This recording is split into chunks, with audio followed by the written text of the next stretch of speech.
melahirkan. But my father is a doctor, she'll be very happy to come. Tetapi ayah saya adalah dokter dan ayahku akan senang untuk datang. But each man gave her the same reply. Tetapi setiap pria itu kemudian memberikan dia jawaban yang sama. In my culture, Di dalam budaya saya, in my religion, di dalam agama saya, no man outside the family can enter the woman's room. ya tidak boleh ada laki-laki di luar keluarga boleh memasuki kamar perempuan. Each person declined the offer of either or to send her father. Ya, jadi setiap pria itu menolak tawaran Aida untuk mengirim ayahnya. Aida could not sleep that night. Aida tidak bisa tidur malam itu. She waited till early morning. She sent a servant to go and look at the house of each of these three people. Ya, dia menunggu sampai pagi hari, kemudian dia mengirim pelayannya untuk pergi ke setiap rumah dari 3 laki-laki ini. But before the servant came back, she already knew the answer. Tetapi sebelum si pelayan itu kembali, dia sudah tahu jawabannya. The funeral drums had started beating early in the morning. Ya, bunyi drum pemakaman sudah mulai dibunyikan dari fajar tersebut. 3 women died that night because of childbirth. 3 perempuan malam itu meninggal karena tidak bisa melahirkan. God spoke to Aida. Dan Allah berbicara pada Aida. She went back to America, Dia pulang ke Amerika, did not marry a rich man, tidak menikah dengan pria kaya, went to universities to study medicine instead, ya, dan dia pergi ke universitas untuk kuliah kedokteran. and graduated in the first class that Cornell University allowed a woman to go to for medicine, and she graduated in that class. Dan dia adalah wanita pertama yang lulus daripada Cornell University sebagai dokter, karena ternyata sebelumnya hanya pria yang boleh menjadi dokter. She came back to India. Dia kembali ke India. First started a clinic Dia memulai kliniknya dulu for women. untuk perempuan, Secondly, started a nursing school to train nurses for women. dan kemudian dia memulai sekolah perawat untuk melatih perempuan-perempuan menjadi perawat. Then started a medical school to train doctors for women. Dan kemudian dia mendirikan sekolah kedokteran untuk melatih dokter-dokter untuk perempuan. And then later on the school allow men to go as well. Dan kemudian sekolah itu memperbolehkan laki-laki untuk masuk di dalamnya. Today, you go to India, you say Christian Medical College, Vellore. Everybody knows the school because it's one of the best medical school in the whole of India. Ya, dan saudara kalau hari ini pergi ke India dan mengatakan mengenai Christian Medical School, ya, semua orang tahu karena itu adalah sekolah yang paling baik untuk kedokteran di India. Thousands of nurses and doctors have been trained to that school. Ribuan dokter dan perawat sudah dilatih di dalam sekolah itu. God's love has brought healing to millions of lives in India through one school. Ya, jadi kasih Allah telah memberikan banyak sekali kesembuhan kepada jutaan orang di India melalui satu sekolah. And all because one woman, your age, heard the call of God. Dan itu semua terjadi karena satu perempuan di dalam usia seperti saudara mendengar panggilan Allah. Let me tell you a second story. Saya berikan kisah yang kedua. This is a Perkantas conference, isn't it? I'm sorry? This is a Perkantas Oh, conference. ini adalah konferensi Perkantas.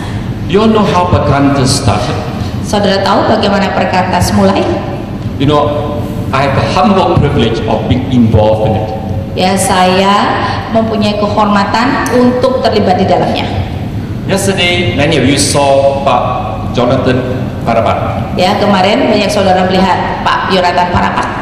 Who was the first staff worker of Perkantas? Do you know the name? Dan siapa yang menjadi pekerja staf Perkantas yang pertama? Saudara tahu namanya? Huh? Jimmy Kuswadi. Ya, Jimmy Kuswadi. Pak Jonathan, Pak Jimmy Kuswadi, and me were in the same university in Australia.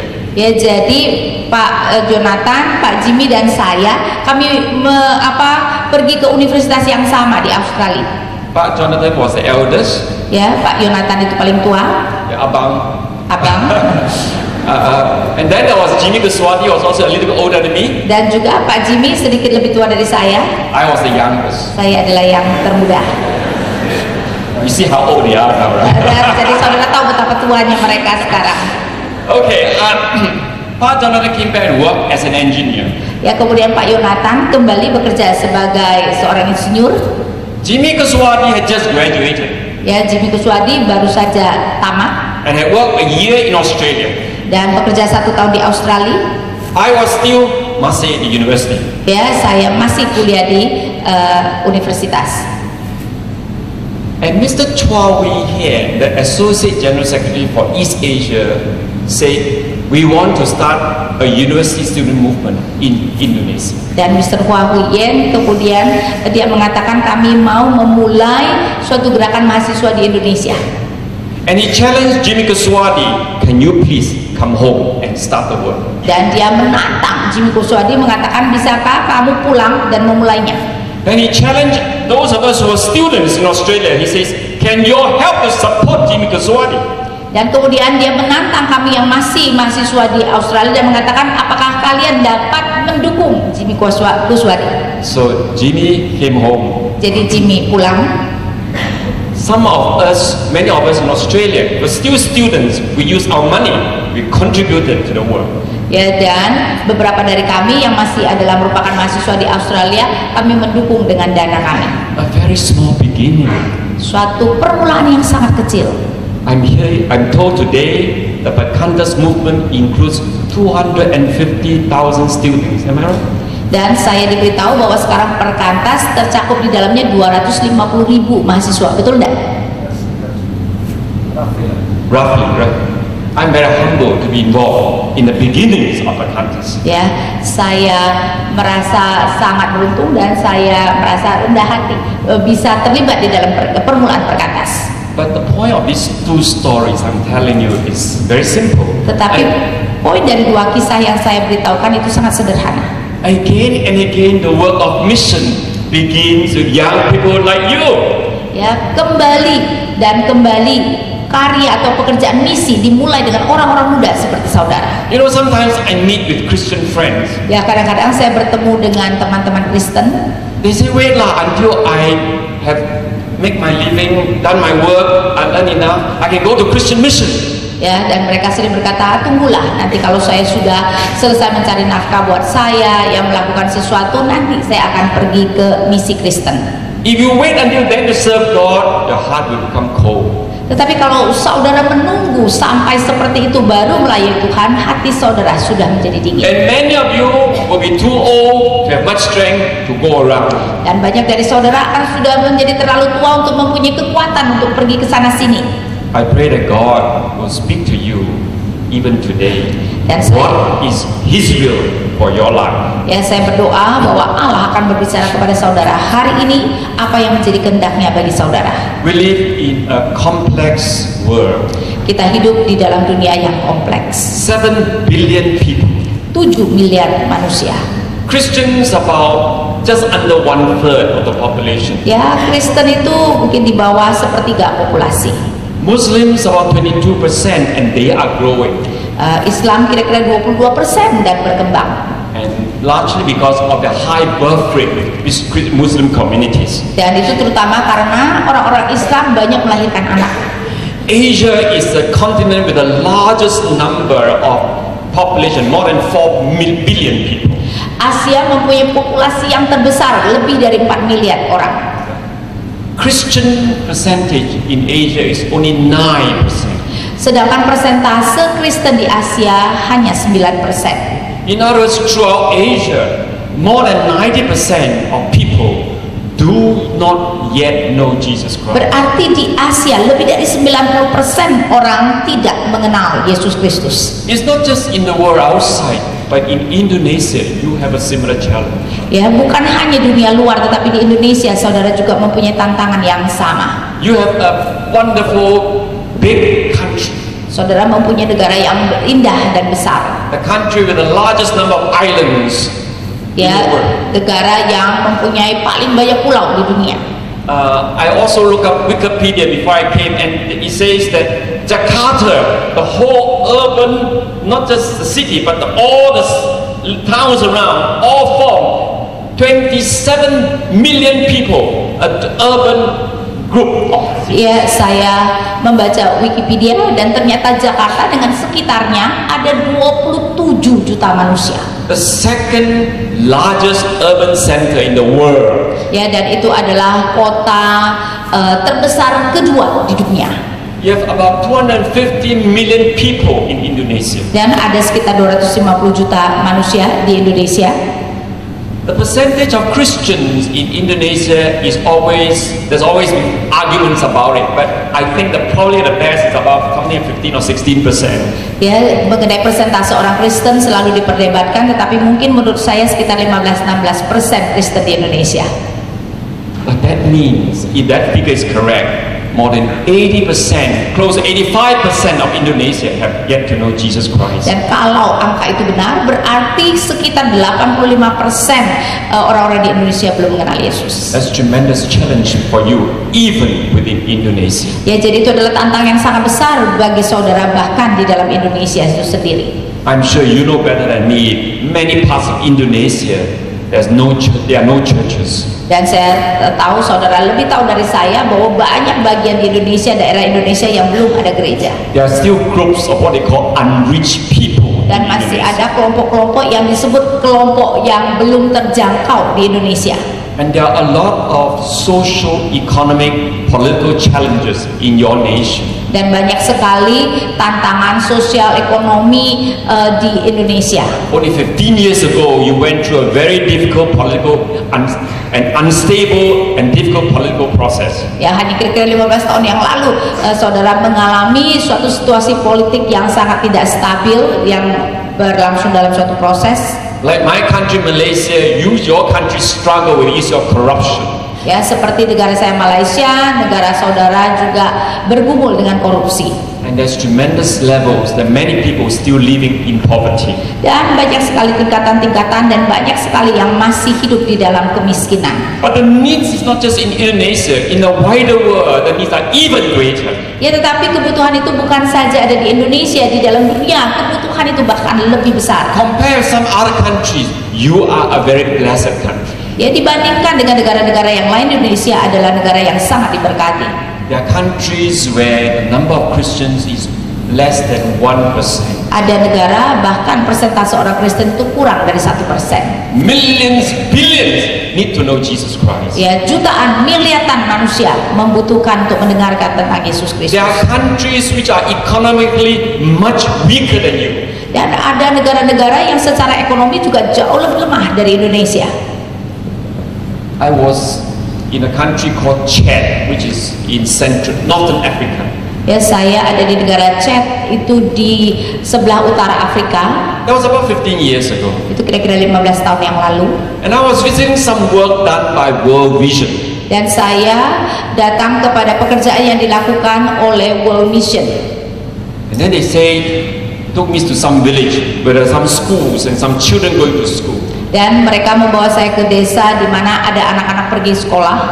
And they say these children, they cannot afford to buy clothes. Dan mereka berkata anak-anak ini mereka tidak mampu untuk membeli pakaian.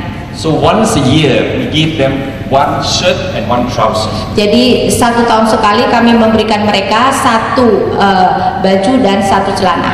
Make with the material, denim material, the material used for making jeans. Ya, jadi memakai materi denim, yaitu yang untuk jeans, ya, celana jeans. Because it's very lasting. Ya, karena akan bertahan lama. And they wear this to school, to play, to go to sleep. Dan mereka memakainya untuk ke sekolah, untuk bermain dan untuk tidur. And that's the only clothes they have. Itulah satu-satunya pakaian yang mereka miliki. I think most of Indonesia is much better than that. Ya, saya rasa kebanyakan orang Indonesia jauh lebih baik dari itu. There are tremendous needs there. Ya, banyak sekali kebutuhan yang sangat besar di luar sana. hundreds of millions, maybe millions without basic health care. Ya, ratusan juta manusia mungkin masih membutuhkan atau tidak atau kekurangan hal-hal yang mendasar. And as I say, more than in Asia, for example, more than 90% of people do not know Jesus Dan Christ. seperti tadi saya katakan, di Asia lebih dari 90% orang belum mengenal Yesus Kristus. And especially within the Islamic world, in fact, the percentages of those who do not know Christ is almost most of the Islamic world. Ya, dan di dunia Islam persentase yang belum mengenal Yesus hampir seluruhnya. In India, the Hindu world, many of the people, millions and millions, have not heard the gospel. Di India, ya, jutaan manusia, ya, ratusan juta manusia belum mengenal In places Injil. like Burma, in places like Ceylon, in Tibet, the Buddhist world, many also have not heard the Ya, gospel. seperti Burma, kemudian Tibet dan tempat-tempat Buddhis lainnya, begitu banyak orang yang belum mengenal Yesus. You know, we always think that the missionaries came from America and from Europe. Ya, kita sering berpikir bahwa misioneri itu datang dari Amerika dan Eropa. But today, they are saying, the leaders in the West, in America and Europe are saying, the West must be re-evangelized again. Tetapi sekarang mereka mengatakan, para pemimpin di Barat mengatakan, sekarang ini Barat perlu diinjili kembali, dikabarkan Injil kembali. Because in the last few centuries, they knew the gospel, but the majority of people are turning away from Christ. Karena di dalam beberapa abad terakhir, memang mereka mengetahui Injil, tetapi kebanyakan dari mereka sekarang sudah berpaling dari Injil. You go to Europe today, between 2 to 4% at a maximum go to church every Sunday. Kalau kita ke Eropa sekarang ini, maksimum 2-4% orang pergi ke gereja. Many church buildings are empty and they're being sold for people to sometimes use as warehouses, as temples, as mosques. Ya, dan banyak sekali gedung-gedung gereja sekarang dijual, kadang-kadang sebagai gudang, kadang-kadang sebagai kuil atau sebagai masjid. The world is in deep spiritual need. Ya, sehingga dunia sedang di dalam kebutuhan rohani yang sangat besar. The West in the last few hundred years have done their share in sending out missionaries. Dunia Barat di dalam abad-abad terakhir sudah melakukan tugas mereka mengirimkan missionary.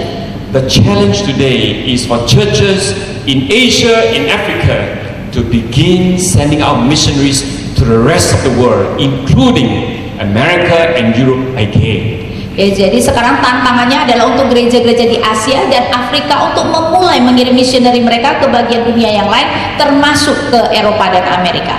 It's against this background I want to take us through a series of studies on the book of Exodus. Ya, dan begitu sekarang kita akan melihat mengenai studi kita dari kitab Keluaran.